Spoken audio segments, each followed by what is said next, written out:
கர்த்தருடைய பரிசுத்த நாமத்துக்கு ஸ்தோத்திரம் உண்டாகட்டும். దేవుని యొక్క నామమునకు మహిమ కలుగును గాక. ഇന്നത്തെ ചിന്തയ്ക്കായി നമുക്ക് വായിക്കാം മത്തായിയുടെ സുവിശേഷം 6-ാം അധ്യായം 33-ാം വാക്യം. Matthew chapter 6 verse 33. இன்றைக்கு உம்மதியில் பகிர்ந்து கொள்ள இருக்கிற செய்தியின் வசனம் கவனியுங்கள். மத்தேயு எழுதின சுவிசேஷம் 6-ாம் அதிகாரம் 33வது வசனம். ఈ రోజు దేవుని యొక్క వాక్యము మనం పంచుకోవచ్చున్నది మత్తయి రాసిన సువార్త 6వ అధ్యాయము 33వ వచనం. മുൻപേ അവന്റെ രാജ്യവും നീതി അന്വേഷിപ്പീൻ, അതോടുകൂടെ ഇതൊക്കെ നിങ്ങൾക്ക് കിട്ടും. முதலாவது தேவனுடைய ராஜ்யத்தையும் அவருடைய நீதியும் தேடுங்கள், அப்பொழுது இவைகள் எல்லாம் உங்களுக்கு கொடுக்கப்படும். కాబట్టి మీరు ఆయన రాజ్యమును నీతిని మొదట వెతుకుడి, అప్పుడు అవన్నీ మీకు అనుగ్రహింపబడును. ഇന്നത്തെ നമ്മുടെ മെസ്സേജിന്റെ title God's Kingdom Seekers Get God's Promises. ദൈവരാജ്യ അന്വേഷികൾക്ക് ദൈവത്തിന്റെ വാഗ്ദാനങ്ങൾ ലഭിക്കുന്നു. கர்த்தருக்குள் பிரியமானவர்களே, இன்றைக்கு உம்மத்தியில் பகிர்ந்து கொள்ள இருக்கிற செய்தியின் தலைப்பு தேவனின் ராஜ்யத்தை தேடுபவர்கள் தேவனின் வாக்குத்தத்தத்தை பெறுவார்கள். ఈ దినం యొక్క దేవుని యొక్క వాక్య అంశం ఏంటంటే దేవుని యొక్క రాజ్యమును కోరుకొని వారే దేవుని యొక్క వాగ్దానములు పొందుకొనేది. ഇതിന്റെ ബാക്ക്ഗ്രൗണ്ട് നാം കാണണമെങ്കിൽ 25 മുതൽ 34 വരെയുള്ള വാക്യങ്ങൾ വായിക്കണം. கர்த்தருக்குள் பிரியமானவர்களே, இதனுடைய பின்னணியை நீங்கள் பார்க்க வேண்டும், புரிய வேண்டுமானால் 25ஆம் வசனத்திலிருந்து நீங்கள் வாசிக்க வேண்டும். ఈ యొక్క వాక్యం అంశం మీకు మళ్ళీ అర్థం కావాలంటే ఈ యొక్క 6వ అధ్యాయంలో 25వ వచనం నుండి మనం చదువుకుంటే దాని యొక్క అర్థం మనం గ్రహించగలము. എന്നാൽ അത് വായിക്കാൻ സമയമില്ല. അവിടെ ജീവിതത്തിൽ പല വിഷയങ്ങൾ വരുമ്പോൾ ഭാരപ്പെടുന്ന വേളകളിൽ ഭാരപ്പെടാതെ ദൈവത്തെ അന്വേഷിപ്പാനായിട്ടാണ് കർത്താവ് അവരോട് പറയുന്നത്. கர்த்தருக்குள் பிரியமானவர்களே, நாம் அந்த வசனத்தை வாசிக்க நேரம் இல்லாதபடியால் அந்த வசனத்தில் இவ்வாறாக கூறுகிறது, ஜீவனுக்கு ஏதுவான ஜீவனுக்காகவும் நாம் எதை உடுத்துக் கொள்வோம் என்கிற கவலை நமக்குள்ளாக வரும் பொழுது நாம் இப்படிப்பட்ட சிந்தனைக்குள்ளாவோம் என்று வசனம் கூறுகிறது. మనం యొక్క ఈ వాక్య భాగం ముందుగా గ్రహించుకున్నట్టే కొన్నిసారి మనం దేవుని యొక్క మాట్లాడుకున్నప్పుడు జీవము కలిగి దేవుడిలో మనం ఎలా ఉండాలనేది జీవము కలిగిన యొక్క ఆశను గురించి వాక్యం సెలవిస్తున్నది. നമ്മുടെ ജീവിതത്തിൽ ഓരോ ദിവസവും നമുക്ക് വ്യാകുലപ്പെടേണ്ട വിഷയങ്ങൾ ഉണ്ടാകാറുണ്ട്. கர்த்தருக்குள் பிரியமானவர்களே, நம்முடைய வாழ்க்கையில் தினந்தோறும் சிந்திக்கக்கூடிய கவலைக்குரிய விஷயங்கள் அநேகம் நமக்கு ஏற்படலாம். మన యొక్క జీవితంలో మనం జీవిస్తున్న జీవితంలో ఎప్పుడు కూడా మన జీవితంలో సమస్యలను, పోరాటాలను, కన్నీళ్లను, బాధలు కలిగి ఉంటాం. എന്നാൽ ആ വിഷയങ്ങളിൽ നാം ഭാരപ്പെടാതെ ഭാരങ്ങളിൽ നമ്മെ സഹായിക്കുന്ന ദൈവത്തെ ഓർക്കണമെന്ന് കർത്താവ് നമ്മെ ഓർമ്മിപ്പിക്കുന്നു. அன்பான தேவஜனமே, இப்படிப்பட்ட நிலைமைகள் மாறும் பொழுது நீங்கள் செய்ய வேண்டியது என்ன தெரியுமா? ஆண்டவருடைய வசனம் தெளிவாக கூறுகிறது, முதலாவது நீங்கள் ஆண்டவரை தேட வேண்டும். ప్రేమని దేవుని బిడ్డలారా, మొదటగా మనం గ్రహించవలసిందండి ఇలాంటి సమయంలో నుండి మనం ఎలాగ విడుదల పొందుకోవాలంటే వాక్య భాగం చెప్పిన రీతిగా మొదట ఆయనను వెతకవలసి ఉన్నది. നമ്മുടെ ജീവിതത്തിൽ ആർക്കും നാം ആഗ്രഹിക്കാത്ത തിന്മകൾ വരുവാൻ നാം ഒരിക്കലും ആഗ്രഹിക്കുന്നില്ല. அன்பான தேவஜனமே, நம்முடைய வாழ்க்கைகளில் மனுஷனாய் இருக்கிற நம்முடைய வாழ்க்கைகள் தீமைகள் நேரிட வேண்டும் என்று யாரும் விரும்புகிறதில்லை. మన యొక్క జీవితంలో మనం చూస్తున్నట్లయితే మన యొక్క బ్రతుకులో కూడా ఎప్పుడు కూడా సమస్యల నుండి మనం విడుదల పొందుకోవాలని ఎవరు కూడా గ్రహించి ఉండరు. എന്നാൽ ചില തിന്മകൾ നാം തിന്മയായി വിചാരിക്കുന്നത് യഹോവയായ ദൈവം നമ്മുടെ ജീവിതത്തിൽ അത് തരുന്നത് അത് നന്മയായി മാറുവാനാണ്. அன்பான தேவஜனமே, சில தீமைகள் நமக்கு நேரிடுவது ஒருவேளை ஆண்டவர் அதை நமக்கு தந்திருப்பார், ஆனால் அந்த தீமை நம்மை தள்ளிவிட அல்ல, அந்த தீமை நன்மைக்கு ஏதுவாக மாறும்படிக்கு ஆண்டவர் மாற்றி முடிப்பார். ఒకవేళ మనం శోధనతో బాధింపబడుచున్నప్పుడు ఈ శోధన నాకు ఎందుకు వస్తుందని మనం అనుకున్నప్పుడు దేవుని యొక్క చిత్తమై ఉన్నది. ఈ శోధన ద్వారా నేను దేవునిలో ఏదో ఒక మంచిగా ఆయన దగ్గర ఉండగలుగుతానని శోధన మనకు వస్తూ ఉంటాయి. ഏത് വിഷയങ്ങളിലും നമുക്ക് ചെയ്യുവാനുള്ള ഒരേ ഒരു കാര്യം പ്രാർത്ഥനയാണ്. எந்த நிலைமை மாறுகிற அவஸ்தையில் நாம் செய்ய வேண்டியது ஒரே ஒரு காரியம், அந்த காரியம் என்னவென்றால் ஜெபம் ஜெபம் జపం. ఎట్టి పరిస్థితుల్లోనైనా ఏ సమయంలోనైనా ఎలాంటి శోధనైనా సరే మనం చేసిన పని ఒకటి ఏంటంటే దేవునికి మనం ప్రార్థన చేయవలసి ఉన్నది. യേശുക്രിസ്തുവിന്റെ ജീവിതത്തിൽ വലിയ ദുഃഖത്തിന്റേതായ വിഷയം വന്നപ്പോൾ ശിഷ്യന്മാരെ കൂട്ടി ഗെത്സമനയിൽ പോയി പ്രാർത്ഥിക്കുന്ന അനുഭവം നമുക്കൊരു പാഠമാണ്. கர்த்தருக்குள் பிரியமானவர்களே, இயேசு கிறிஸ்துவானவர் அந்த பெரிய துக்கத்தின் வழியில் அவர்கள் போய் கொண்டிருக்கிற வேளையில் இயேசு கிறிஸ்துவானவர் சீஷரோட போய் அவர்கள் ஜெபித்தது நமக்கு ஒரு பாடம் தானே. ప్రతి ఒక్క జీవితంలో శోధనలో ఉన్నప్పుడు యేసుక్రీస్తు కూడా శోధనలో కలిగి ఉన్నాడు. అయితే యేసుక్రీస్తు ఈ శోధనలో ఉన్నప్పుడు గెత్సెమనే తోటకు వెళ్ళి అక్కడ ఆ శోధనలో దేవునికి ఆయన ప్రార్థన చేయడం మనం చూస్తూ ఉన్నాం. ഗെത്സമനെ തോട്ടത്തിൽ ശിഷ്യന്മാരെ കൂട്ടി യേശു തനിയെ 3 പ്രാവശ്യം താൻ സ്നേഹിക്കുന്ന പിതാവിന്റെ അടുക്കൽ തന്റെ വിഷയം പറഞ്ഞ് പ്രാർത്ഥിക്കുന്നത് നമുക്ക് കാണുവാൻ കഴിയും. கர்த்தருக்குள் பிரியமானவர்களே, கெத்செமனை தோட்டத்திற்கு இயேசு சீஷரோட கடந்து சென்று அன்பான தகப்பனை நோக்கி இயேசு ஜெபிக்கிறதாக நாம் காணலாம். ఇక గెత్సెమనే తోటలో యేసుక్రీస్తు తన శిష్యులతో వెళ్ళి తండ్రి దగ్గర యేసుక్రీస్తు మొరపెడుచున్నాడు. തന്റെ അപ്പോഴത്തെ അവസ്ഥ എങ്ങനെയാണെന്ന് 38 വാക്യം മാത്യു 26:38 നാം വായിക്കുമ്പോൾ നമുക്ക് കാണുവാൻ കഴിയുന്നത് കർത്താവിന്റെ അവസ്ഥ എങ്ങനെയുള്ള അവസ്ഥയായിരുന്നു. கர்த்தருக்குள் பிரியமானவர்களே, மத்தேயு எழுதின சுவிசேஷம் 26ஆம் அதிகாரம் 38வது வசனத்தை நீங்கள் வாசிக்கும் பொழுது இயேசுவுடைய சூழ்நிலைமை எப்படிப்பட்ட சூழ்நிலைமையில் இயேசு போய் கொண்டிருந்தார் என்று நாம் பார்க்கலாம். ప్రియమైన జ్ఞాన బిడ్డలారా, మనం ఈ యొక్క వాక్య భాగంలో చూస్తే మత్తయి రాసిన సువార్త 26వ అధ్యాయము 38వ వచనంలో చూస్తే యేసు మరణమునంతగా నా ప్రాణము బహు దుఃఖములో మునిగి ఉన్నది, మీరు ఇక్కడ నిలిచి నాతో కూడా మెలకుగా ఉండి వారితో చెప్పండి. നമ്മുടെ ജീവിതത്തിൽ ഒരിക്കലും അതേ രീതിയിലുള്ള ഒരു അവസ്ഥ ദൈവം തരികയില്ല. அன்பான தேவஜனமே, இதே போல சூழ்நிலைமை மாறுதல் நம்முடைய வாழ்க்கையில் ஆண்டவர் அனுமதிக்கிறதில்லை. అయితే ఇలాంటి శోధనలోకి దేవుడు మనల్ని ఒప్పుచెప్పడు. కానీ കാരണം സഹിക്കുന്നതിന് മീതെ ഒരു വിഷയം നമ്മുടെ ജീവിതത്തിൽ ദൈവം തരികയില്ല. அன்பான தேவஜனமே, திராணிக்கு மேலாக சோதனை ஆண்டவர் நமக்கு அனுமதிக்கிறதில்லை. మనము భరించలేని శోధన దేవుడు మనకు అనుగ్రహింపడు. എന്നാൽ ആ സാഹചര്യത്തിൽ ശിഷ്യന്മാരോട് തന്നോടുകൂടെ ഉണർന്നിരുന്ന് പ്രാർത്ഥിക്കണമെന്ന് താൻ അപേക്ഷിച്ചു എങ്കിൽ തന്നെയും ശിഷ്യന്മാർ അതനുസരിച്ച് പ്രാർത്ഥിപ്പാൻ കഴിയാതെ ഉറങ്ങിപ്പോയി. பிரியமான தேவ பிள்ளைகளே, ஆண்டவர் விரும்பினது, ஏசப்பா விரும்பினது என்னவென்று பார்ப்போமாக, சீடர்கள் அவர்கள் உறங்காதபடிக்கு விழித்திருந்து ஜெபிக்க வேண்டும் என்று இயேசு விரும்பினார். ஆனால் சீடர்களோ அவர்கள் உறங்கிவிட்டார். అయితే ప్రియమైన దేవులారా, మరి మీకు తెలుసుకోవాల్సిందంటే తనతో ఉన్న వారు కూడా శోధనలో ఇలాగ ప్రార్థన చేయాలి, దేవుళ్ళ కలిసి ఉండాలని ఉంటారు. కానీ చాలా కష్టము సమయం వచ్చినప్పుడు ఆయనతో ఉన్నవారు కూడా ఆయన విడిచి వెళ్ళిపోయి ఉన్నారు. മരണവേദന പോലെ അതിദുഃഖിതമായിരിക്കുന്ന യേശുവിനോട് കൂടെ ഉണർന്നിരുന്ന് പ്രാർത്ഥിപ്പാനായിരുന്നു ശിഷ്യന്മാരോട് യേശു ആജ്ഞാപിച്ചത്. அன்பான தேவஜனமே, மரண வேதனையில் போய்கொண்டிருந்த இயேசு இவ்வாறாக சொன்னார், நான் ஜெபித்துக் கொண்டிருக்கிறது போல நீங்களும் ஜெபிக்க வேண்டும் என்று. ஆனால் சீடர்களோ ஜெபிக்காமல் நித்திரை பண்ணிக் கொண்டிருந்தார். అయితే యేసు శిష్యులతో చెప్తున్నాడు, ఇదిగో నేను మరణ దుఃఖంలో ఉన్నాను కనుక మీరు నా కొరకు ప్రార్థన చేయండి, నేను తండ్రి ఎదుగు వెళ్ళి ప్రార్థన చేశానని యేసుక్రీస్తు శిష్యులకు చెప్పినప్పుడు శిష్యులు వాళ్ళు ప్రార్థన చేయక వారు నిద్రిస్తూ ఉన్నారు. 39ാം വാക്യത്തിൽ യേശു എങ്ങനെ പ്രാർത്ഥന പഠിപ്പിച്ചുവോ അതേപോലെ തന്റെ ജീവിതത്തിൽ പിതാവിനോട് പ്രാർത്ഥിക്കുക. அன்பான தேவஜனமே, 39வது வசனத்தில் சீடர்களுக்கு எவ்வாறாக இயேசு ஜெபத்தை கற்றுக் கொடுத்தாரோ அதே போல ஜெபம் இயேசுவானவர் ஆண்டவரை நோக்கி ஜெபிக்கிறார். అయితే శిష్యులకు యేసుక్రీస్తు వారికి ఎలాగో ప్రార్థన నేర్పి ఉన్నాడో అలాగే యేసుక్రీస్తు కూడా ఈ గెత్సెమనే తోటలో తండ్రి దగ్గరకు వచ్చి అలాగే ప్రార్థన చేస్తూ ఉన్నాడు.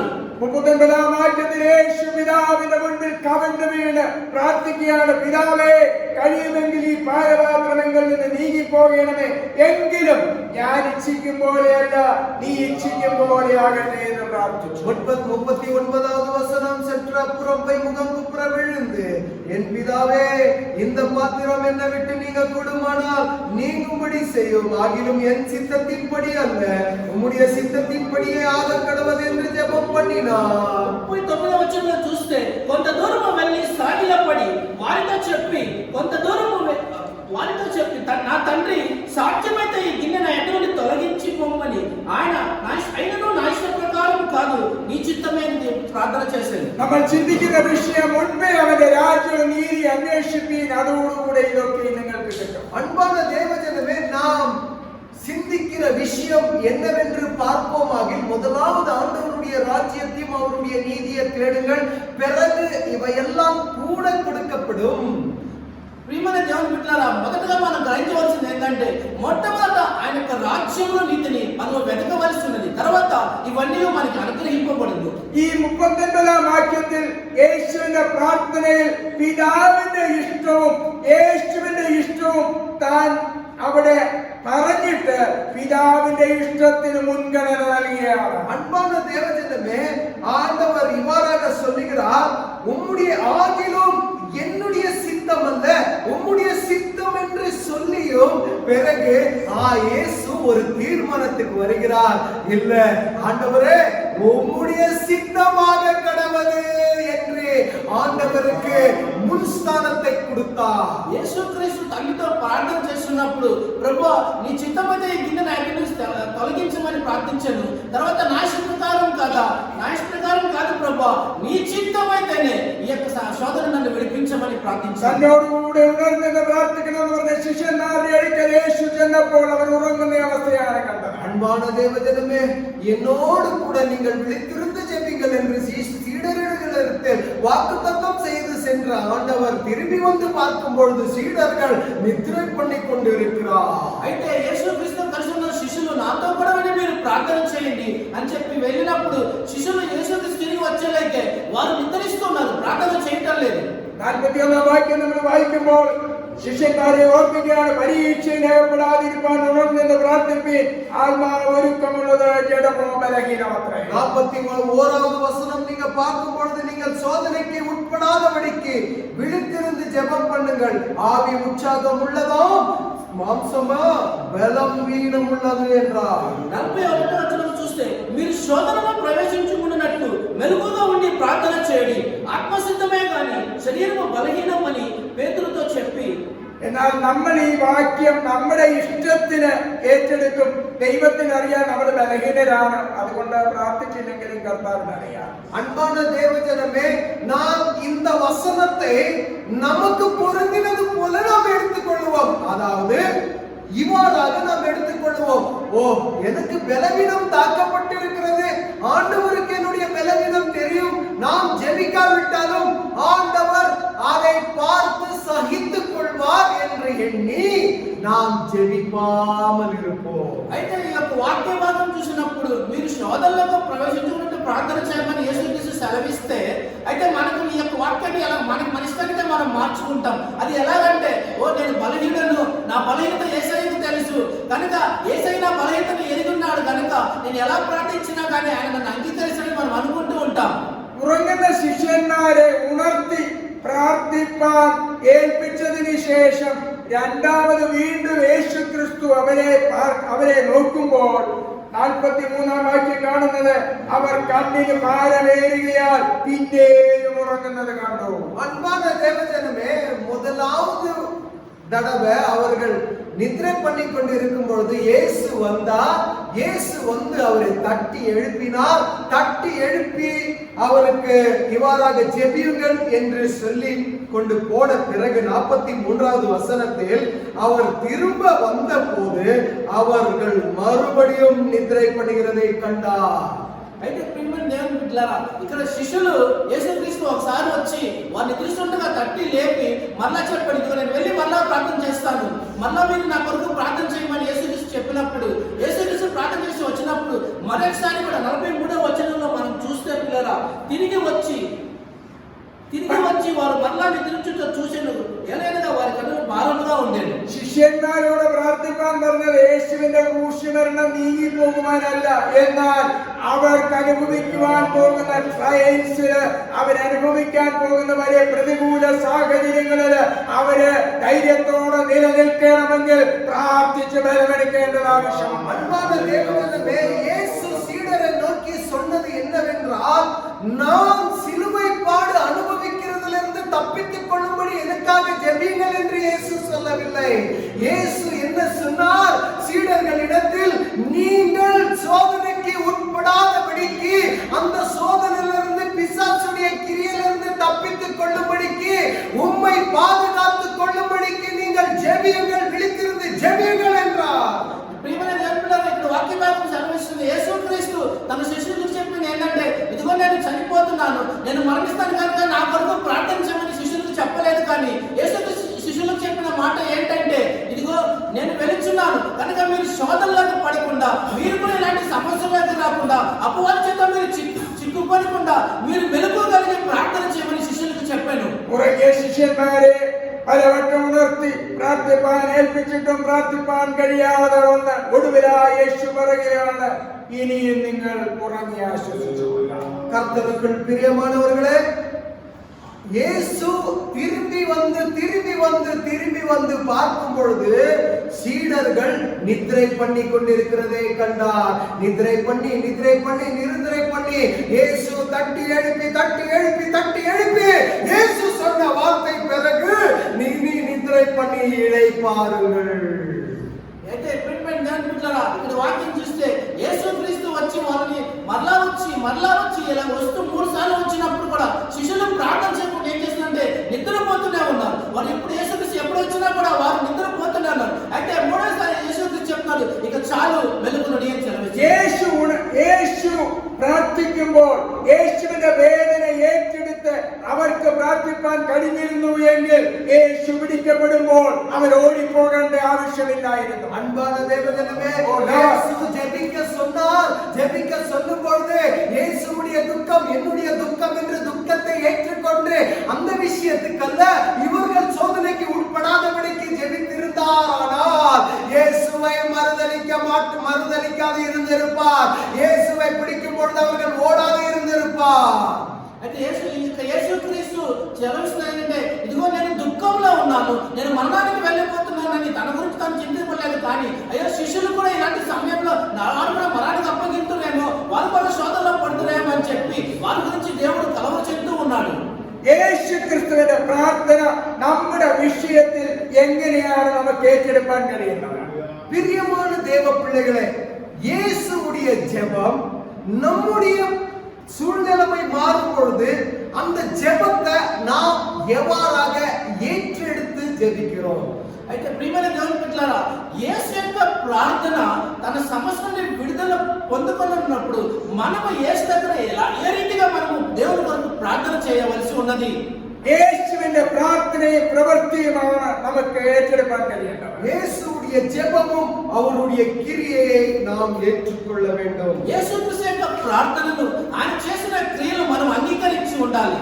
നമ്മുടെ ജീവിതത്തിൽ വരുന്ന പ്രതികൂലങ്ങളെ ഒഴിവാക്കുവാൻ നമ്മുടെ പ്രാർത്ഥനയ്ക്ക് കഴിയും. എന്നാൽ ദൈവത്തിന്റെ ഹിതമാണ് നമ്മുടെ ജീവിതത്തിൽ ആ വിഷയങ്ങൾ വരുന്നു എങ്കിൽ ആ വിഷയം ഒഴിഞ്ഞു പോകുവാനല്ല, ആ വിഷയത്തിൽ നിലനിൽപ്പാൻ കർത്താവേ എനിക്ക് കൃപ തരണമേ എന്ന് പ്രാർത്ഥിപ്പാൻ നമുക്ക് കഴിഞ്ഞാൽ ആ വിഷയത്തിൽ നമുക്കൊരു വാഗ്ദത്തമുണ്ട്.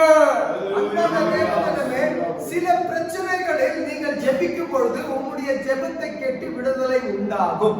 ஆனால் ஆண்டவருடைய சித்தத்தின் பிரகாரம் சில விஷயங்கள் நம்முடைய வாழ்க்கையில் வரும் பொழுது அந்த விஷயத்தில் நீங்கள் எப்படி ஜெபிக்க வேண்டுமானால், ஆண்டவரே இது உம்முடைய சித்தத்தின்படி ஆகட்டும் என்ற அந்த பிரச்சனையில் நிலைத்து உறுதியாக நிற்க ஆண்டவருடைய வாக்குத்தத்தம் உண்டு. మన యొక్క ప్రార్థన చేస్తున్నప్పుడు, చాలా సార్లు మనం ప్రార్థన చేసినప్పుడు మన ప్రార్థన విని దేవుడు కొన్ని సమయంలో మనకి విడుదలిస్తాడు. అయితే కొన్నిసార్లు మనం ప్రార్థన చేస్తూ ఉంటాం, శోధనలో ఉంటాం. కానీ మనం గ్రహించవలసింది ఏంటంటే, ప్రభువా ఈ శోధన మీ యొక్క చిత్తమై ఉన్నది, ఈ సమస్య మీ యొక్క చిత్తమైనది, అయినా ప్రభువా నిన్ను విడువను ఎడపాయనని చెప్పి ఆయన వాగ్దానం గట్టిగా పట్టుకొని మనం జీవించవలసిన వారమై ఉన్నాం. നമ്മുടെ ഈ ലോകത്തിൽ ജനിക്കുമ്പോൾ നമുക്ക് ഭൗമിക കാര്യങ്ങൾക്കായിട്ട് പ്രാർത്ഥിക്കേണ്ടതുണ്ട്, ആത്മീക കാര്യങ്ങളായിട്ടും പ്രാർത്ഥിക്കണം. பிரியமான தேவ பிள்ளைகளை, இந்த உலகத்தில் நாம் வாழும் பொழுது உலக பிரகாரமான விஷயத்துக்கும் நாம் ஜெபிக்க வேண்டிய அவசியம் உண்டு. ஆவிக்குரிய விஷயத்துக்கும் நாம் ஜெபிக்க வேண்டிய அவசியம் உண்டு. ప్రియమైన దేవుని బిడ్డలారా, మనం ప్రార్థన చేస్తున్నప్పుడు కొన్ని లోక అవసరాల కొరకు మనం ప్రార్థన చేయవలసి ఉన్నది. కొన్ని ఆత్మ గురించి సంబంధమైన కొన్ని ప్రార్థన చేయవలసి ఉన్నది. എന്നാൽ രണ്ട് കാര്യവും നമുക്ക് ആവശ്യമാണ്. എന്നാൽ പ്രയോറിറ്റി, മുൻഗണന ദൈവിക കാര്യത്തിനായിരിക്കും. அன்பான தேவஜனமே, இரண்டு விஷயங்களும் நமக்கு தேவைதான். ஆனால் முன்ஸ்தானம் நாம் எதற்கு கொடுக்க வேண்டும்? ஆண்டவருடைய காரியத்துக்கு நாம் முன்ஸ்தானத்தை கொடுக்க வேண்டும். ప్రియమైన దేవుని బిడ్డలారా, మనం రెండు విషయాలపై ప్రార్థన చేయవలసి ఉన్నది. కానీ లోకము గురించి, మన ఆత్మ గురించి ప్రార్థన చేస్తుంది. కానీ మొదట మనం దేవుని యొక్క చిత్తము గురించి మనం ప్రార్థన చేయవలసి ఉన్నది. മുൻപേ അവന്റെ രാജ്യവും നീതി. முதலாவது ஆண்டவருடைய ராஜ்யத்தையும் நீதியையும் நீங்கள் தேட வேண்டும். మొదట దేవుని యొక్క వాక్యం సెలవిస్తున్నది. మొదట ఆయన రాజ్యమును, ఆయన నీతిని వెతకవలసి ఉన్నది. നമ്മൾ അത് ചെയ്യുമ്പോൾ ബാക്കിയുള്ള കാര്യം, നമുക്ക് വേണ്ട കാര്യം കർത്താവ് 100% ചെയ്തിരിക്കും. அன்பான தேவஜனமே, நீங்கள் இவ்வாறாக ஆண்டவருடைய ராஜ்யத்தையும் நீதியும் முதலாவது நீங்கள் தேடினீர்களானால் பிறகு இருப்பது எல்லாவற்றையும் ஆண்டவர் உமக்கு நிச்சயமாக கொடுக்க வல்லவராய் இருக்கிறார். ప్రియమైన దేవుని బిడ్డలారా, మొదట మనము ఆయన యొక్క రాజ్యమును, నీతిని వెతుకుతూ ఆయనలో ఉన్నప్పుడు మనకి ఎలాంటి సమస్య, శోధన, శ్రమ వచ్చినా కూడా ఆయన మన పక్షము నుండి ఆయన మనకి జయమునిచ్చిండు. ഇതിന് എക്സാമ്പിൾ ആയിട്ട് നമുക്ക് പെട്ടെന്ന് മനസ്സിലാകുവാൻ നമ്മുടെ സഭയിലുള്ള നമ്മുടെ സുജാതയുടെ ഒരു അനുഭവം ഞാൻ പറയാൻ ആഗ്രഹിക്കുന്നു. அன்பான தேவஜனமே, நீங்கள் வேகமாக புரிந்து கொள்ள வேண்டுமானால் சகோதரி சுஜாதா அவர்களுடைய ஒரு உதாரணத்துக்கு சாட்சியம் கூறுகிறேன். ప్రియమైన దేవుని బిడ్డలారా, మీరు యొక్క ఉదాహరణ అర్థం కావాలంటే మన సంఘంలో సుజాత ఒక సహోదరి ఉన్నది. ఆ సహోదరి జీవితంలో నేను చూసి ఉన్నాను. നമ്മുടെ പ്രേരിച്ച സുജാതയുടെ പേരുണ്ട്, കാരണം നല്ലൊരു ജോലി ലഭിക്കാൻ വേണ്ടി. அன்பான தேவஜனமே, சகோதரி சுஜாதா அவர்களுக்காக நல்ல வேலை கிடைக்க வேண்டும் என்று பிரார்த்தனை பட்டியல் நாம் ஜெபித்துக் கொண்டு வருகிறோம். అయితే ప్రియమైన దేవుని బిడ్డలారా, మన సుజాత యొక్క సహోదరి గురించి ఒక మంచి పని కావాలని మన సంఘంలో అందరం కలిసి ప్రార్థన చేస్తూ ఉన్నాం. നമ്മൾ പ്രാർത്ഥിച്ചതുപോലെ, താനെ ആഗ്രഹിച്ചതുപോലെ ഒരു നല്ല ജോലിയുടെ ഓഫർ തനിക്ക് കഴിഞ്ഞ ദിവസം ലഭിച്ചു. அன்பான தேவஜனமே, கடந்த நாட்களில் அவர்களுக்கு நாம் ஜெபித்தது போல நல்ல வேலை கிடைக்குமாறு அவர்களுக்கு ஆண்டவர் கிருபையை செய்தார். ప్రియమైన దేవుని బిడ్డలారా, మనం ఆ సహోదరి కొరకు, పని కొరకు ప్రార్థన చేస్తున్నప్పుడు దేవుడు ఆ ప్రార్థన ఆలకించి తను ఏదైతే అనుకున్నదో అలాంటి ఒక మంచి పని దేవుడు ఆమెకు అనుగ్రహించి ఉన్నాడు. എന്നാൽ ഒരു കണ്ടീഷൻ, ഞായറാഴ്ചയും വേലയ്ക്ക് പോകണം. ஆனால் ஒரு அந்த கிடைத்த சலுகையான அந்த வேலை ஒரு நிபந்தனை உண்டு. அந்த நிபந்தனை ஞாயிற்றுக்கிழமையும் அவர்கள் வேலைக்கு செல்ல வேண்டும் என்று. అయితే దేవుడు ఇచ్చిన ఆ పనిలో వారికి సమస్య ఏంటంటే ఆదివారం కూడా ఆ యొక్క పనికి రావాల్సి వచ్చి ఉన్నది. എന്നാൽ മുമ്പേ അവന്റെ രാജ്യവും നീതിയും അന്വേഷിക്കണമെന്നുള്ള കൽപ്പന പ്രാപിച്ച നമുക്ക് ആ ഞായറാഴ്ച ദൈവത്തിന്റെ ഹിതം അന്വേഷിക്കാതിരിക്കാൻ കഴിയാതിരിക്കുന്നത് കൊണ്ട് ആരോട് വേണ്ടാന്ന് വെച്ചു. அன்பான தேவஜனமே, அந்த சகோதரி செய்த விஷயத்தை நீங்கள் கவனியுங்கள். இந்த வாக்குத்தத்தத்தை நாம் அவர்களுக்கு கூறவில்லை. ஆனால் அந்த வாக்குத்தத்தம் இவ்வாறாக ஆண்டவருடைய வாக்குத்தத்தம் என்று இருதயத்தில் வைத்துக் கொண்டு சகோதரி செய்த விஷயம் முதலாவது ஆண்டவருடைய ராஜ்யத்தையும் நீதியும் தேட வேண்டும் என்று வாக்குத்தத்தத்தை பிடித்துக் கொண்டு ஞாயிற்றுக்கிழமை எனக்கு வேலை இருப்பதானால் நான் ஆண்டவருடைய சமூகத்தை விட்டு வரமாட்டேன், எனக்கு அப்படிப்பட்ட வேலை வேண்டாம். సహోదరికి ఆదివారం పనికి రావాల్సి వచ్చిందని తెలిసి కూడా ఆమె మొదట తన వాగ్దానం పడింది ఏంటంటే, నేను మొదట దేవుని రాజ్యం నీతి నేను వెతకాలి, ఆ తర్వాత ఈ దేవుని ఏ పని అయినా అని చెప్పి ఇలాంటి ఆదివారం ఒక పనికి నేను రావాల్సి వస్తూ ఉంటే ఆ యొక్క పని నాకు వద్దు, మొదట నాకు యేసయ్య ముఖ్యం అని చెప్పి తన యొక్క చిత్తపాటు తీర్మానం తీసుకుని ఉన్నది. ദൈവത്തിന്റെ കൽപ്പനകൾ നമ്മുടെ ജീവിതത്തിൽ നമുക്ക് ഏറ്റെടുക്കാൻ കഴിഞ്ഞാൽ, നമ്മുടെ കണ്ടുകൊണ്ട് ദൈവത്തിന്റെ വാഗ്ദത്തങ്ങൾ നമ്മുടെ ജീവിതത്തിൽ നമുക്ക് ഏറ്റെടുക്കാം. அன்பான தேவஜனமே, ஆண்டவருடைய வாக்குத்தத்தத்தை நம்முடைய வாழ்க்கையில் ஏற்றுக்கொண்டால் நம்முடைய கண்களால் நாம் காணுவோம். ஆண்டவர் செய்கிற அற்புதங்களை நம்முடைய வாழ்க்கையில் நாம் காணுவோம். ప్రియమైన దేవుని బిడ్డలారా, నిజంగా దేవుని యొక్క వాగ్దానాలను గట్టిగా పట్టుకొని ఉంటే మన జీవితంలో కూడా మనం దేవుని యొక్క అద్భుతాలు చూడగలము. ఆ యొక్క వాగ్దానం గట్టిగా పట్టుకొని ఉంటే దేవుడు మన పక్షాన గొప్ప కార్యం చేయగలడు. അപ്പോൾ ഈ ദൈവത്തിന്റെ വാഗ്ദത്തം ദൈവത്തിന്റെ നാമത്തിനും രാജ്യത്തിനും മുൻഗണന നൽകിയത് കൊണ്ട് നമുക്ക് പൂർണ്ണമായി വിശ്വസിക്കാം, സുജാതയ്ക്ക് ഇതിനേക്കാൾ നല്ലൊരു ജോലി ദൈവം നൽകും. கர்த்தருக்குள் பிரியமானவர்களே, ஆண்டவருடைய வாக்குத்தத்தத்தை நீங்கள் மறவாமல் பிடித்துக் கொண்டு ஆண்டவருடைய ராஜ்யத்தையும் நீதியும் முதலாவது தேடுங்கள் என்று சொன்ன வாக்குத்தத்தத்தின் நிமித்தமாக நான் சம்பூர்ணமாக நம்புகிறேன். சகோதரி சுஜாதா அவர்களுக்கு இதை காட்டிலும் நல்ல ஒரு வேலை ஆண்டவர் நிச்சயமாக தருவார். గట్టిగా నమ్మిన ఎడల దేవుడు మన పక్షమున నిలబడి ఈ సహోదరికి ఈ పని కంటే దేవుడు ఇంకో గొప్ప పని ఇవ్వవచ్చని మనం నమ్ముచూ ఉన్నాం. വിശ്വസിച്ച് സ്തോത്രം ചെയ്യാം. நம்பி ஸ்தோத்திரம் ഹല്ലേലൂയ. നമ്മുടെ ജീവിതത്തിൽ നാം പ്രാർത്ഥിച്ചുകൊണ്ടിരിക്കുന്ന വിഷയങ്ങളുടെ മേൽ ദൈവം ഇങ്ങനെ പ്രവർത്തിക്കുമെന്ന് നമുക്ക് വിശ്വസിച്ചുകൊണ്ട് പ്രാർത്ഥന കുറയ്ക്കാതെ ദൈവമായിട്ടുള്ള ബന്ധത്തിൽ തന്നെ നമുക്ക് തുടരാം. அன்பான தேவஜனமே, நம்முடைய விஷயத்தில் ஆண்டவர் இவ்வாறாக அற்புதம் செய்வார் என்று நம்பி நாம் ஜெபத்தை குறைவாக்காதபடிக்கு தொடர்ந்து நாம் ஜெபித்துக் கொண்டே இருந்தால் ஆண்டவர் நிச்சயமாக நம்முடைய கண்களுக்கு முன்பாக அற்புதத்தை செய்வார். ప్రియమైన దేవుని బిడ్డలారా, నిశ్చయముగా మన ఈ వాగ్దానము నమ్మి హృదయంలో దాచుకొని నమ్మకము కలిగి దేవుని దగ్గర ప్రార్థన చేసినప్పుడు నిశ్చయముగా దేవుడు ఆ యొక్క ప్రార్థనకు జవాబు దయచేయడు. എന്നും ദൈവഹിത പ്രകാരം ചെയ്യേണ്ട പല കാര്യങ്ങൾ നമ്മുടെ ജീവിതത്തിലുണ്ട്. அன்பான தேவஜனமே, என்றும் ஆண்டவருடைய சித்தத்தின் பிரகாரம் செய்கிற சில விஷயங்கள் உண்டு. ప్రియమైన దేవుని బిడ్డలారా, దేవుని యొక్క చిత్తమును నెరవేర్చవలసిన కొన్ని కార్యములు మనం చూద్దాం. അതിൽ ഒന്നാമത്തെ കാര്യമാണ് പ്രാർത്ഥന. அதுல முதலாவது காரியம் ஜெபம். మొదటి కార్యం ఏంటంటే దేవునికి మనం ప్రార్థన చేయవలసి ఉన్నది. നമ്മളെല്ലാം ഭവനങ്ങളിൽ പ്രാർത്ഥിക്കുന്നവരാണ്. நாம் குடும்பங்களில் நாம் எல்லாரும் ஜெபிக்கிறவர்களே. మన కుటుంబంలో అందరూ ప్రార్థన చేయవారుమే. എന്നാൽ പ്രാർത്ഥന എത്രമാത്രം ഇമ്പോർട്ടന്റ് ആണെന്ന് കർത്താവ് തന്റെ വലിയ പ്രതികൂല സാഹചര്യങ്ങളിൽ നമുക്ക് വെളിപ്പെടുത്തിയിട്ടുണ്ട്. அன்பான தேவஜனமே, சூழ்நிலைமை மாறின பொழுது எப்படி ஜெபிக்க வேண்டும் என்று இயேசு நமக்கு முக்கியமாக கற்றுக் கொடுத்திருக்கிறார். ప్రియమైన దేవుని బిడ్డలారా, శోధన నుండి మనము తప్పించుకొనుటకు యేసుక్రీస్తు మొదటగా మనకు ఒక ప్రార్థన నేర్పించాడు. 1 തെസ്സലോനിക്കൻസ് 5:17 5:17 ഇടവിടാതെ പ്രാർത്ഥിപ്പിൻ, pray without ceasing. கர்த்தருக்குள் பிரியமானவர்களே, 1 தெசலோனிக்கர் 5ஆம் அதிகாரம் 17ஆம் வசனம், இடைவிடாமல் ஜெபம் பண்ணுங்கள். ప్రియమైన దేవుని బిడ్డలారా, మొదటి రాసిన తెస్సలోనిక పత్రిక 5వ అధ్యాయము 17వ వచనం, మీరు ഇടവിടാതെ പ്രാർത്ഥിപ്പിൻ. Praise the Lord. Hallelujah. അപ്പോൾ ഇടവിടാതെ പ്രാർത്ഥിക്കുവാനുള്ള കൽപ്പന ദൈവം നമുക്ക് തന്നിട്ടുള്ളപ്പോൾ നാം എപ്പോഴും അത് ഓർത്ത് ദൈവത്തോട് പ്രാർത്ഥിക്കാൻ കഴിയും. அன்பான தேவஜனமே, இடைவிடாமல் ஜெபிங்கள் என்று வாக்குத்தத்தம் செய்த ஆண்டவர் அதை கடைபிடித்து அதற்கு நாம் தினமும் ஜெபித்துக் கொண்டிருப்போம். ప్రియమైన దేవుని బిడ్డలారా, యేసు విషయంలో మీరు ఎడతెగక ప్రార్థన చేయండి. ఆ యొక్క ప్రార్థన ఎలా ఉందంటే ఎప్పుడు కూడా మనం ఎడతెగక దేవునికి మనం ప్రార్థన చేయవలసిన వారమై ఉన్నాం. എപ്പോഴും പ്രാർത്ഥിക്കേണ്ടതുപോലെ മറ്റൊരു കൽപ്പനയാണ് എപ്പോഴും സന്തോഷിപ്പിൻ, rejoice always. 1 തെസ്സലോനിക്കൻ 5:16.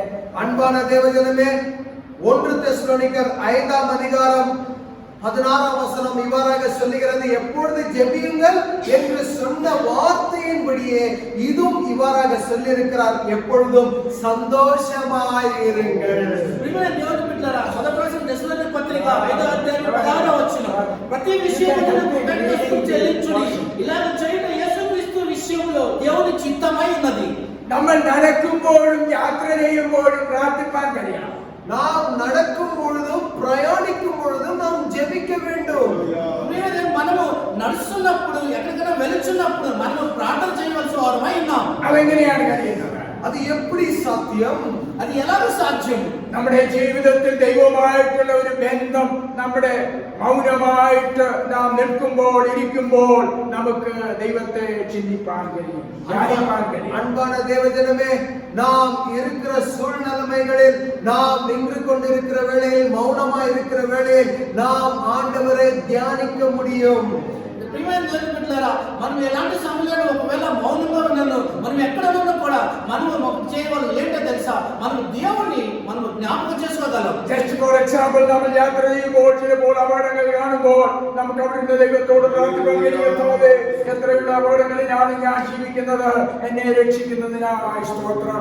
ആ സംഭവം നടന്ന അവരെ ഓർത്ത് പ്രാർത്ഥിക്കുക, അവർക്ക് വിടുതൽ നൽകണം. அன்பான தேவஜனமே, சில வேளையில் நீங்கள் பிரயாணம் செய்து கொண்டிருக்கும் பொழுது அந்த பிரயாண வழியில் ஏதோ ஒரு விபத்து நடந்திருந்தால், அது உங்க கண்ணுக்கு முன்பாக நடந்திருந்தால், அந்த விபத்தை நினைத்து நீங்கள் இவ்வாறாக ஜெபிக்க வேண்டும். விபத்தில் சூழ்ந்திருக்கிறவர்களுக்காக ஜெபியுங்கள். பிறகு ஆண்டவரே, இந்த விபத்திலிருந்து, இப்படிப்பட்ட உலகத்திலிருந்து என்னை தப்பித்து காத்தீரே, உமக்கு கொடாக்கொடி நன்றி என்று ஜெபியுங்கள். ఉదాహరణకి మనం ఒక అర్థం చేసుకోవాలంటే, మనం ఎక్కడైనా ఒక ప్రయాణానికి వెళ్ళినప్పుడు, మనం వెళ్ళిన ప్రయాణం ఏదైనా సమస్య కలిగినప్పుడు, పిల్లరా ఆ సమస్యలో ఎవరో చిక్కుకున్నప్పుడు, ఒకవేళ మనం తప్పైపోయినప్పుడు ఆ సమస్యలను వారి కొరకు మనం ప్రార్థన చేయాలి. ఇంకొకటి ఏం చేయాలంటే, సమస్య నుండి ప్రభువా నీవు నన్ను విడిపించావు కనుక మరొకసారి దేవునికి మనం ന്യൂസ് കേൾക്കുമ്പോൾ നമുക്ക് പ്രാർത്ഥിക്കാൻ കഴിയും. കഴിഞ്ഞ പ്രാർത്ഥനാ ജംഗ്ഷനിൽ ഓർപ്പിച്ചല്ലോ, പല സംഭവങ്ങൾ നാം കേൾക്കുന്നതും കാണുന്നതും. അപ്പോൾ നമുക്ക് പ്രാർത്ഥിക്കാൻ കഴിയും, കർത്താവേ, ഇങ്ങനെയുള്ള സാഹചര്യത്തിൽ ഞാൻ കടന്നു പോകാമായിരുന്നു, എങ്കിലും എന്നെ അവിടുന്ന് വിടുവിച്ചതിനാൽ സ്തോത്രം, എന്റെ പ്രിയപ്പെട്ടവരെ വിടുവിച്ചതിനാൽ സ്തോത്രം. ഈ പ്രതികൂലങ്ങൾ അനുഭവിക്കുന്ന ഞാൻ കണ്ടുകൊണ്ടിരിക്കുന്ന ഈ വിഷയത്തിൽ എവരെയും വിടുവിക്കണമേ എന്ന് നമുക്ക് അപ്പോൾ പറയാം. அன்பான தேவ பிள்ளைகளே, தொலைக்காட்சி பார்க்கும் பொழுது தொலைக்காட்சியில் வருகிற செய்தியை நீங்கள் கவனிக்கும் பொழுது ஜெப வரவேற்புக்கு சகோதரன் ஜேம்ஸ் அவர்கள் வந்து வரவேற்கும் பொழுது இவ்வாறாக சொன்னார், அநேக இடங்களில் இப்படிப்பட்ட விபத்துகள் நடந்து கொண்டு இருக்கிறது. இந்த விபத்துகளை நீங்கள் கேட்கும் பொழுது, ஆண்டவரே, இந்த விபத்துக்குள்ளாக நாம் சிக்கிக் கொள்ளாதபடி தப்பித்துக் கொள்ள எனக்கு உதவி செய்தீரே, உமக்கு கொடாக்கொடி நன்றி என்று விபத்தில் சிக்கினவருக்கும் ஜெபிக்க வேண்டும், விபத்திலிருந்து தப்பித்துக் கொண்ட நமக்கும் நாம் ஜெபித்துக் கொள்ள வேண்டும். ఇక్కడ మొదటగా వచ్చినప్పుడు జేమ్స్ అయ్యగారు ప్రార్థన చేశారు. ఏంటంటే, ప్రభువా, లోకంలో ఎంతో వరదల చేతను వర్షం చేతను చిక్కుపడుచు బాధలు పడుచు ఉన్నారు, అయితే అటు పరిస్థితి నుంచి నీవు నన్ను తప్పించావు అని మనం హృదయపూర్వకంగా దేవునికి కృతజ్ఞత చెల్లించేవారమే ఉన్నాం. അപ്പോൾ നാം ഷെഡ്യൂൾ ചെയ്തിരിക്കുന്ന പ്രാർത്ഥന അല്ലാതെ തന്നെ നാം ആയിരിക്കുന്ന ഇടങ്ങളിൽ എപ്പോഴും പ്രാർത്ഥിപ്പാനും ദൈവവുമായിട്ടുള്ള ബന്ധത്തിൽ നമുക്ക് ജീവിപ്പാനും കഴിയും. கர்த்தருக்குள் பிரியமானவர்களே, நாம் அட்டாதவையா நாம் தொடர்ந்து ஜெபிக்கிற ஜெபமா இல்லாதபடி, நாம் தினந்தோறும் கேட்கிற செய்தியை பொறுத்து புதிதாக அந்த விஷயங்களுக்கு நாம் ஜெபிக்க வேண்டும். మనము ప్రతిరోజు ఏదో చేసుకున్న ప్రార్థన కాకుండా లోకములో జరుగుతున్న సమస్యలను కూడా చూసి కొత్తగా వారి కొరకు మనం ప్రార్థన చేసేవారమై ఉన్నాం. രണ്ടാമത് നമ്മൾ എപ്പോഴും ചെയ്യേണ്ട കാര്യമാണ് ബൈബിൾ റീഡിംഗ്. கர்த்தருக்குள் பிரியமானவர்களே, இரண்டாவது நாம் செய்ய வேண்டிய விஷயம் என்னவென்றால் சத்திய வேதத்தை வாசிப்பது. സങ്കീർത്തനം 119:9. ബാലന്റെ നടപ്പിനെ നിർമ്മലമാക്കുന്നത് എങ്ങനെ? നിന്റെ വചനപ്രകാരം അതിനെ സൂക്ഷിക്കുന്നതിനാൽ തന്നെ. சங்கீதம் 119 அதிகாரம் 19 வசனம், 9வது வசனம். சங்கீதம் 119:9. வாலிபன் தன் வழியை எதனால் சுத்தம் பண்ணி கொள்வான்?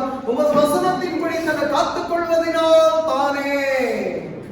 దేవుని బిడ్డలారా, కీర్తనల గ్రంథము 119వ కీర్తన 9వ వచనంలో సెలవిస్తున్నది, యవ్వనస్తులు దేని చేత తమ నడతను శుద్ధిపరచుకొందురు, నీ వాక్యమును బట్టి దాన్ని జాగ్రత్తగా చూసుకోవడం చేతనే కదా.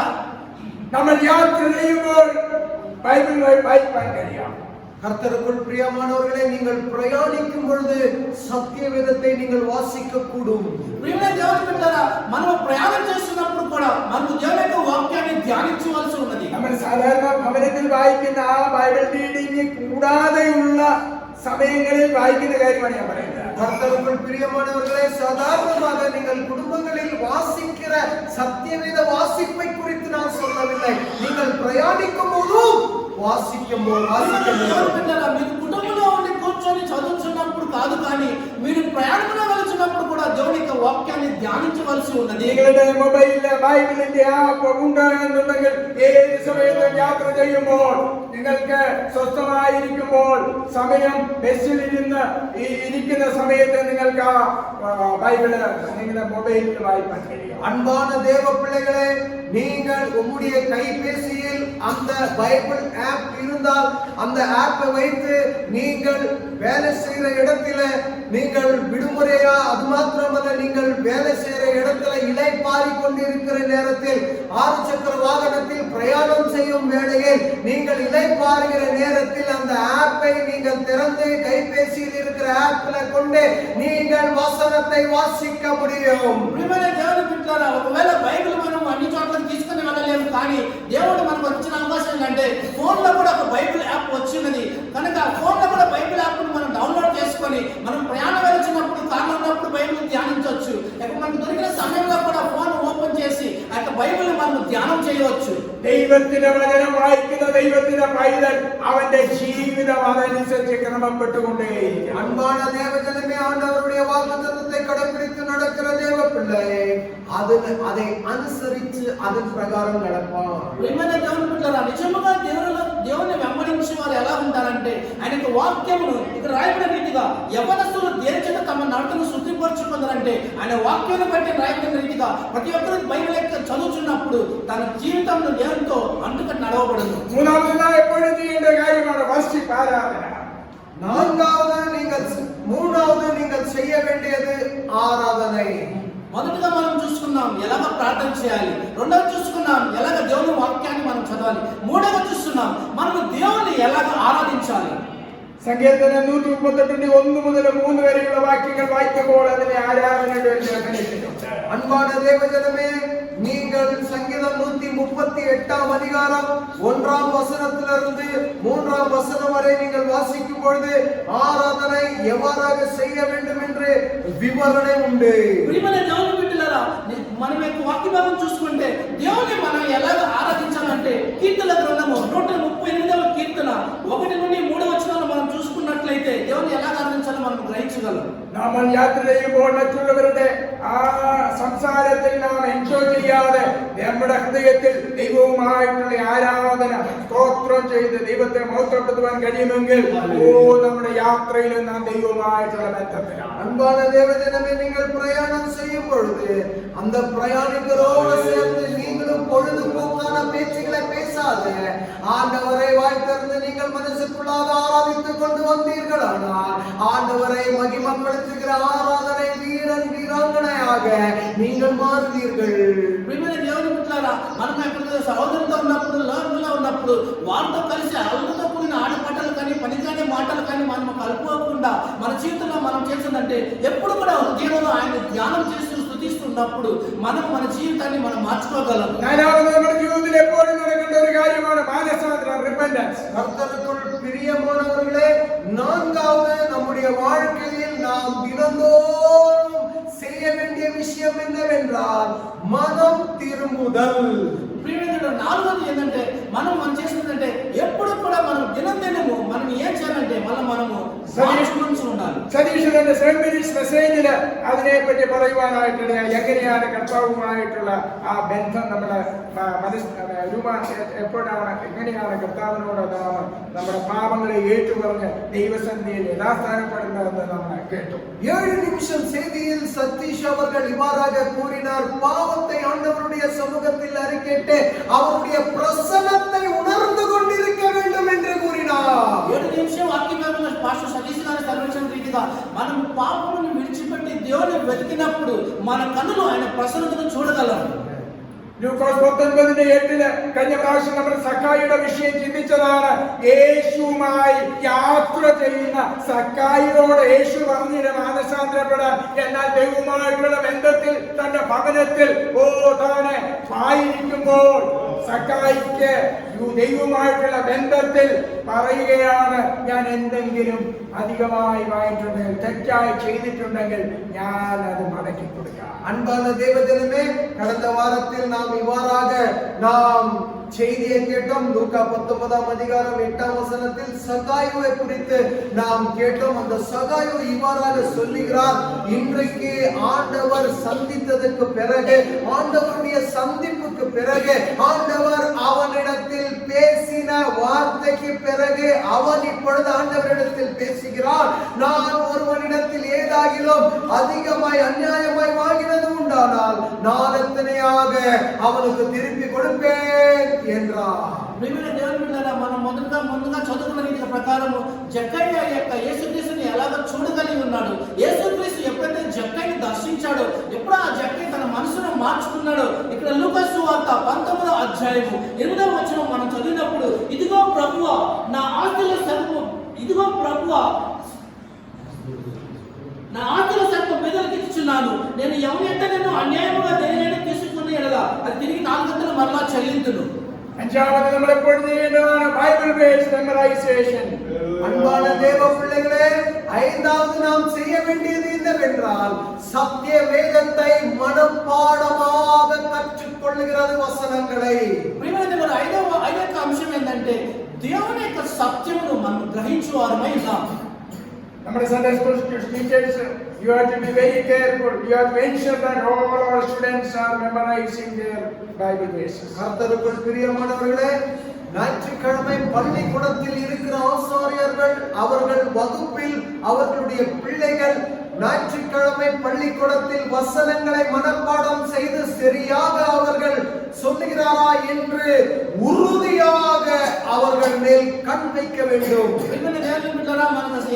సండే స్కూల్ జరుగుతున్నది. అందులో దేవుని తల్లిదండ్రులు తమ పిల్లల్ని సండే స్కూల్ నడిపిస్తూ ఒక్కొక్క వాక్యాన్ని బోధిస్తూ ఉన్నారు. అయితే ఆ పిల్లలు సరిగా చెప్తున్నారా, దేవునిలో మాట్లాడుతున్నారని కూడా మనం గ్రహించేవారమై ఉన్నాం. സങ്കീർത്തനം 119 നമ്മൾ വായിക്കുന്നുണ്ട്, ദൈവത്തിന്റെ വചന ഹൃദയത്തിൽ ഇരുന്നാൽ പാപം ചെയ്യാതിരിക്കും.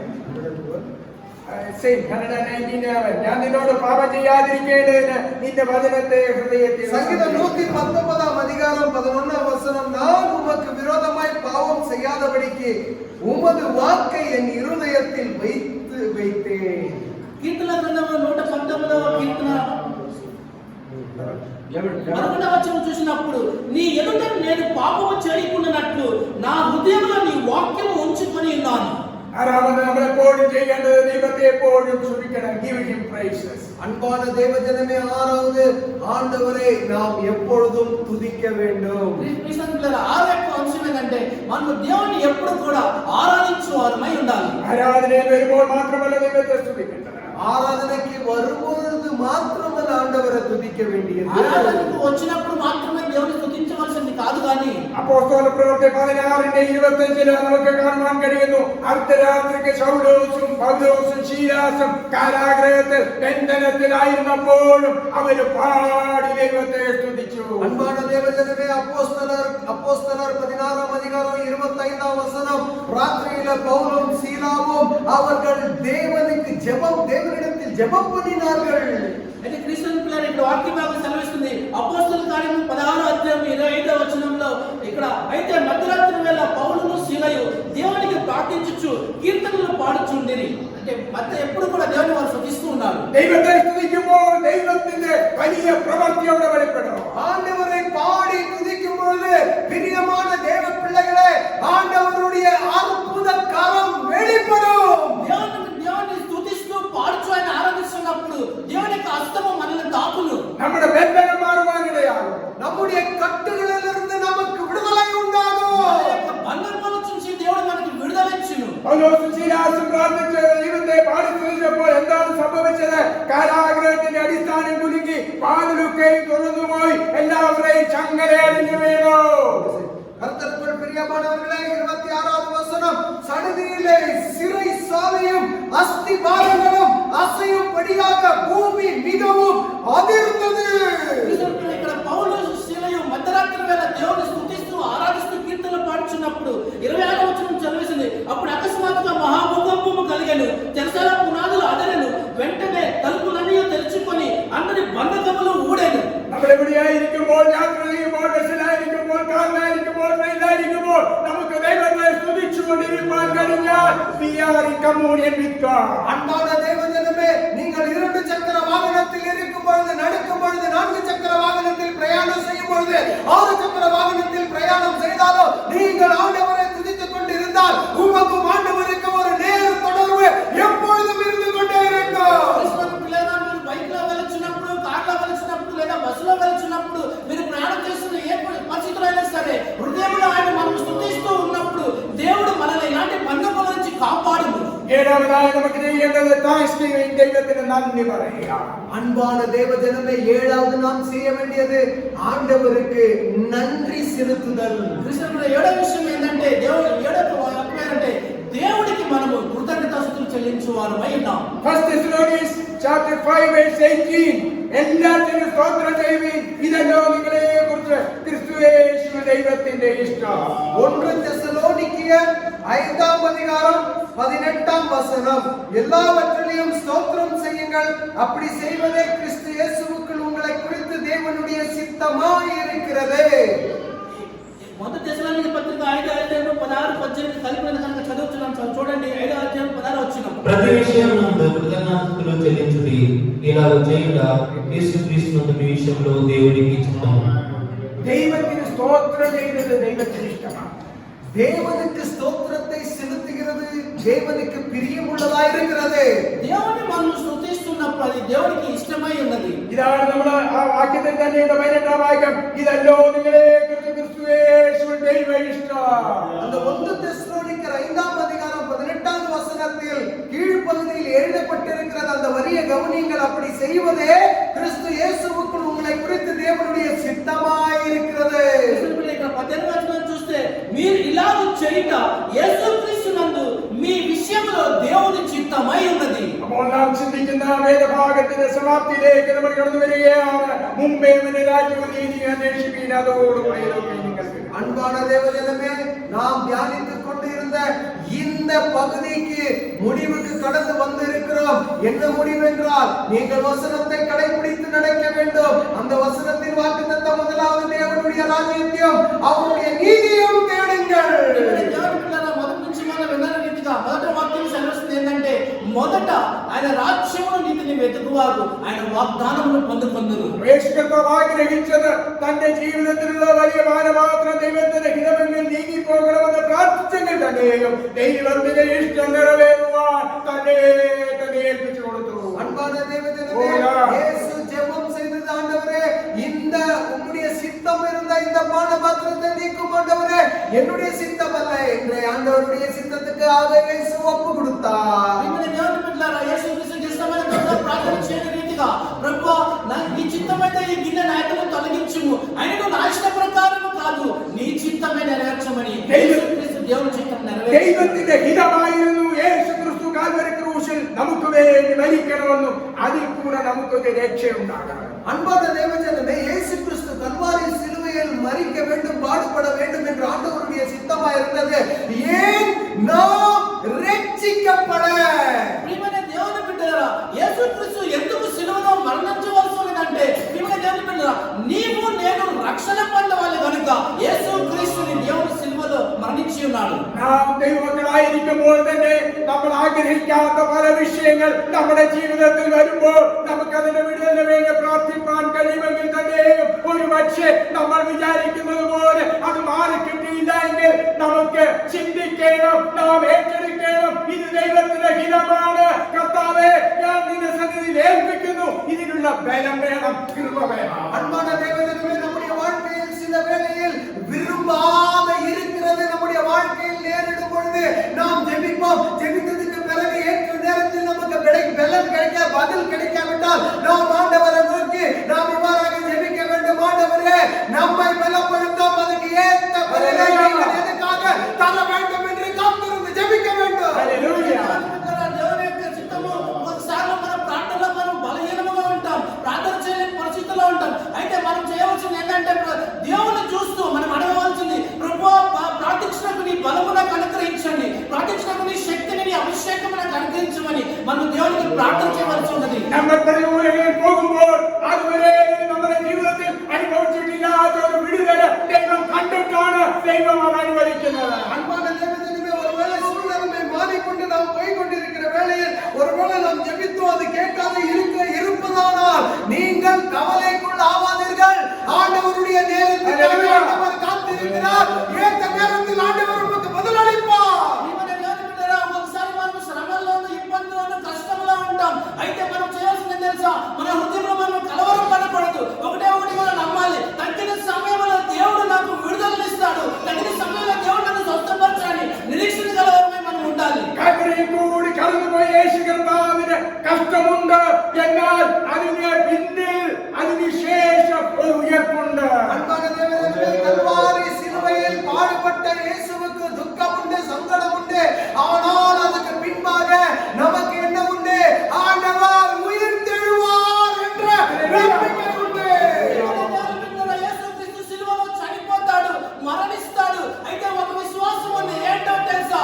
యేసుక్రీస్తు మళ్ళా తిరిగి బ్రతుకుచున్నాడు, పునరుద్ధరణమైనాడని. യേശുക്രിസ്തു ഉയർത്തെഴുന്നേറ്റതാണ് യേശുവിന്റെ നാമത്തിൽ നമുക്ക് വിടുതലുള്ളത്. இயேசு உயிர்த்தெழுந்தபடியால் இயேசுவுடைய நாமத்தை நாம் தைரியமாக சொல்லக்கூடும். యేసుక్రీస్తు ఎలాగో మరణం జయించగలిగి ఉన్నాడు, అలాగే యేసు నామములో కూడా మనకి జయము దొరుకును. അപ്പോൾ നമ്മുടെ ജീവിതത്തിൽ വരുന്ന പരിശോധനകളെല്ലാം ഭയപ്പെടുത്താം. நம்முடைய வாழ்க்கையில் நேரிடுகிற சோதனைகளுக்காக நீங்கள் கண்டு கவலைக்குள்ளாவாதீர்கள். మన జీవితంలో మనకు కలుగుతున్న శ్రమలను చూసి, సమస్యలను చూసి మనం కలవరపడవద్దు. നമുക്ക് കർത്താവിനെ പോലെ പ്രാർത്ഥന, കർത്താവേ നിന്റെ ഹിതമെങ്കിൽ ഇത് എന്നിൽ നിന്ന് മാറ്റണം, അല്ലെങ്കിൽ ഇത് ചെയ്യുവാൻ നിന്റെ ഇഷ്ടം ചെയ്യുവാൻ ഞാൻ എന്നെ ഏൽപ്പിക്കുന്നു. நாம் இவ்வாறாக ஜெபிக்கலாம். இயேசு ஜெபித்தது போல, ஆண்டவரே என்னுடைய சித்தம் அல்ல உம்முடைய சித்தமால் இந்த கவலைக்குள்ளாக இருக்கிற விஷயத்தை நீக்கும் ஆண்டவரே, உம்முடைய சித்தம் అయితే మనం நிறைவேற்றும். ఇలాగ ప్రార్థన చేయవలసింది ఏంటో తెలుసా? ప్రభువా, ఇదిగో నేను నీ ఎదుటనున్నాను, నేను నీకు సమర్పిస్తున్నాను, నీ చిత్తము నా యందు నెరవేర్చు. അവന്റെ ഇഷ്ടം ചെയ്യുന്നവരെയാണ് ദൈവം മാനിക്കുന്നത്. ஆண்டவருடைய சித்தத்தின் பிரகாரம் நடக்கிறவர்களை செய்கிறவர்களை ஆண்டவர் உயர்த்துவார். దేవుని యొక్క చిత్తమును చేయువారు, నడుచువారు నిశ్చయముగా దేవుడు వారిని లేవనెత్తును. അവനെ ക്രൂശിച്ചവർക്ക് ഒരു കാര്യം മനസ്സിലായി, ഓ ഇവൻ ദൈവപുത്രനായിരുന്നു. സത്യം. அன்பான தேவஜனமே, சிலுவையில் இயேசுவை அறிந்தவர்களுக்கு ஒரு விஷயம் புரிந்தது, இவர் தேவனுடைய குமாரனாய் இருக்கிறார். యేసుక్రీస్తును సిలువ వేసిన వారు గ్రహించారు ఏంటంటే ఇతను నిజముగా దేవుని కుమారుడై ఉన్నాడని. അത് എപ്പോഴാണ് വെളിപ്പെടുന്നത്? அது எப்பொழுது வெளிப்படும்? ఎలాగ తెలుసుకోగలరు? ദൈവം തന്റെ പാനപാത്രം അനുഭവിച്ച് കഴിയുമ്പോഴാണ് അത് വെളിപ്പെടുന്നത്. ஆண்டவர் தந்த பாடுகளை அனுபவித்ததற்கு பிறகு அது நிறைவேறும். ఎలాగ చూడగలిగారంటే యేసుక్రీస్తు ఆ శ్రమల నుండి, ఆ సమస్యల నుండి అన్ని భారములు భరించున్నాడు కనుకనే వారు గ్రహించారు ఇతను దేవుని కుమారుడు అని. നാം വിശ്വാസത്തിൽ മുന്നോട്ട് പോകുമ്പോൾ നമ്മെ പരിഹസിക്കുന്നവർ പലര് കാണും. എന്നാൽ ആ പരിഹസിക്കുന്നവരുടെ മുൻപിൽ ഒരു ദിവസം വെളിപ്പെടും, ഇവൻ ദൈവത്തിന്റെ அன்பான പൈതലായിരുന്നു. தேவஜனமே, சில கவலைக்குள்ளாக பிரச்சனைக்குள்ளாக நாம் போய் கொண்டிருக்கும் பொழுது சிலர் உம்மை பார்த்து பரிகாசிக்கலாம். ஆனால் அந்த பரிகாசத்துக்கு முன்பாக, அந்த பரிகாசத்துக்கு பிறகு ஒரு நாள் உண்டு, அவர்கள் சொல்லுவார்கள், இவர் தேவ பிள்ளைகள். మీలాగా ఒకటి మనం గ్రహించాలి ఏంటంటే, మనం సమస్యల్లో ఉన్నప్పుడు, బాధలో ఉన్నప్పుడు మనల్ని చూసి చాలా మంది ఎగతాళి చేయొచ్చు, తక్కువ చేసి మాట్లాడచ్చు. అయితే ఒకటి మనం గ్రహించాలి, నిశ్చయముగా వీరి ఎదుట దేవుడు నన్ను జయింపు చేయను, నిలబెట్టునని మనం విశ్వాసం కలిగి ఉండాలి. ഈ ദൈവത്തിന്റെ വചനത്തിൽ നമുക്ക് എല്ലാവർക്കും ഒരുമിച്ച് ദൈവസന്നിധിയിൽ ഏൽപ്പിച്ചു കൊടുക്കാം. இந்த வசனத்தின் நிமித்தமாக நம்ம யாவரையும் ఆ கலகல வண்டி ஆண்டவருடைய பாதத்தில் ஒப்புக் கொடுப்போம். ఈ వాక్యాలను మనమందరం కూడా మన దేవునికి సమర్పించుకుందాం. നമുക്ക് പ്രാർത്ഥിക്കാം, കർത്താവേ നിന്റെ ഹിതം എന്നിൽ നിറവേറട്ടെ. நாம் ஜெபிப்போம், ஆண்டவரே உம்முடைய சித்தம் என்னுடைய வாழ்க்கையில் நிறைவேறட்டும். మనం ప్రార్థన చేద్దాం, ప్రభువా నీ చిత్తము నా ఎడల నెరవేర్చని. ഓ ഞാൻ ഈ പരീക്ഷയിൽ തോറ്റുപോകാതെ ഈ പരീക്ഷ ജയിപ്പാൻ, ഇതിനെ അതിജയിപ്പാൻ എനിക്ക് നിന്റെ കൃപ മാത്രം മതി. ஆண்டவரே, இந்த சோதனையில் நான் அகப்படாதபடிக்கு, தோத்து போகாதபடிக்கு, ஆண்டவரே இந்த சோதனையை மேற்கொள்ள உம்முடைய கிருபையை தயவு பாராட்டும். ప్రభువా నీకు శోధనలో నుంచి, యొక్క బలహీనత కష్టంలో నుంచి ఒక విడుదల పొందుకోవాలని ఉన్నాను. ప్రభువా అయితే నీ కృప నా మీద చూపించండి. റോമൻ 8:28 വായിച്ചിട്ട് ഞാൻ ഇവിടെ നിർത്തുന്നു.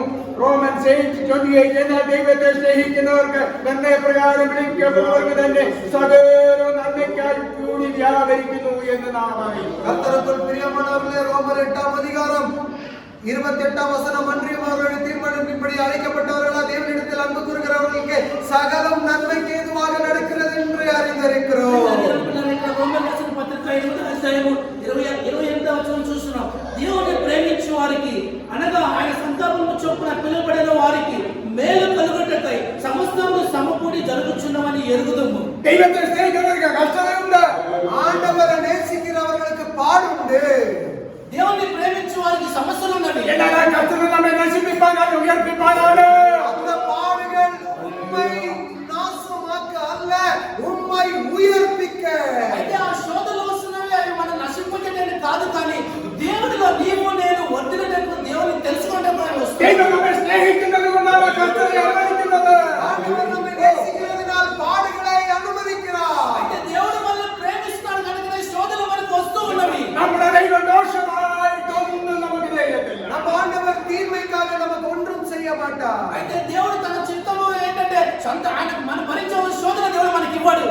നമുക്ക് പ്രാർത്ഥിക്കാം. കർത്താവേ, ഞാൻ ഇപ്പോൾ കടന്നു പോകുന്ന ഈ വിഷയങ്ങളിൽ ഞാൻ പതറിയിട്ടുണ്ട്, എന്നോട് ക്ഷമിക്കണമേ. ഞാൻ ഒന്നറിയുന്നു, ഇത് നിന്റെ നാമത്തിന്റെ മഹത്വത്തിനായിട്ട് തീരുവാൻ ആണെന്ന് ഞാൻ വിശ്വസിക്കുന്നു. എന്നാൽ ഇതിൽ പതിവ് പോകാതിരുവാൻ അവിടുത്തെ കൃപ എനിക്ക് വേണം. ஆண்டவரே, சில விஷயங்களில் நான் கலங்கி போயிருக்கிறேன் அப்பா.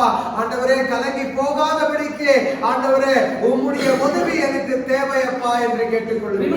అయితే మనం ఒకటి చేయవలసింది, ప్రభువా, ఇది నేను కొన్ని సమస్యలు బట్టి కొన్ని బాధలు బట్టి నాకు ప్రార్థన జవాబు దొరికి నేను విడిచి వెళ్ళిపోయాను. అయితే ఇదిగో నా హృదయం నీకు ఇప్పుడు మనస్ఫూర్తిగా సమర్పిస్తున్నాను. ഞാൻ വിളിച്ചപേക്ഷിക്കുമ്പോൾ ബലം നൽകുന്ന ഒരു ദൈവമാണ് നമ്മുടെ ദൈവം. அன்பான தேவஜனமே, ஆண்டவரை நோக்கி கூப்பிடும்போது ஆண்டவர் புது பலனை அளிக்கிறார். സംഗീതത്തിന്റെ 133 നമ്മൾ ഇങ്ങനെ വായിക്കുന്നു, ഞാൻ വിളിച്ചപേക്ഷിച്ച നാളിൽ നീ എനിക്ക് ഉത്തരമല്ലി, എന്റെ ഉള്ളിൽ ബലം നൽകി എന്നെ ധൈര്യപ്പെടുത്തിയിരിക്കുന്നു. சங்கீதம் 138 அதிகாரம் 6 வசனம் இவ்வாறாக சொல்கிறது, கர்த்தர் உயர்ந்தவராய்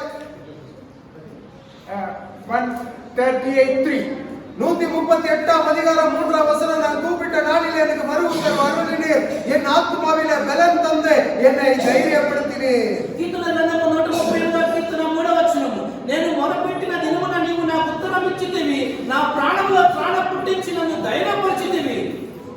നമ്മുടെ ജീവിതത്തിൽ നമുക്ക് കർത്താവിന്റെ അടുക്കൽ ഒന്നുകൂടെ സമർപ്പിച്ചു നമ്മുടെ വിഷയങ്ങളിൽ ഭാരപ്പെടാതെ കർത്താവിനോട് മറുചോദ്യം ചോദിക്കാതെ ജീവിതത്തിന്റെ ഹിതത്തിന് വേണ്ടി നാം ഏൽപ്പിച്ചു കൊടുക്കാൻ നമുക്ക് കഴിയുമെങ്കിൽ കണിശമായി ദൈവം നാമത്തിന് മഹത്വത്തിനായിട്ട് നമ്മുടെ വിഷയങ്ങളെ അത്ഭുതകരമാക്കി മാറ്റി. அன்பான தேவஜனமே, சூழ்நிலைமைகள் மாறும் பொழுது ஆண்டவருடைய சித்தத்துக்கு ஒப்பு கொடுப்போம். ஆண்டவருடைய சித்தத்துக்கு ஒப்பு கொடுத்து நாம் ஜெபிப்போம். ஆண்டவர் சூழ்நிலைமைகளை மாற்றி அற்புதம் செய்ய வல்லவராயிருக்கிறார். దేవుని బిడ్డలారా, మనం శోధనలో ఒకవేళ ఉండి ఉండొచ్చు, సమస్యలో మనం ఉండొచ్చు. అయితే మనం ఒకటి చేద్దాం, మనసు పూర్తిగా ఆయన సమర్పిస్తూ ఆయన కృప కొరకు మనం ప్రార్థన చేద్దాం. ഈ വചനങ്ങളാൽ അനുഗ്രഹിക്കുമാറാകട്ടെ. வசனங்களால் ஆண்டவர் தாராளமாக யாவரையும் ஆசீர்வதிப்பாராக. ఈ యొక్క వాక్య భాగం చేత దేవుడు మిమ్మల్ని బలపరచునుగా, ఆశీర్వదించును.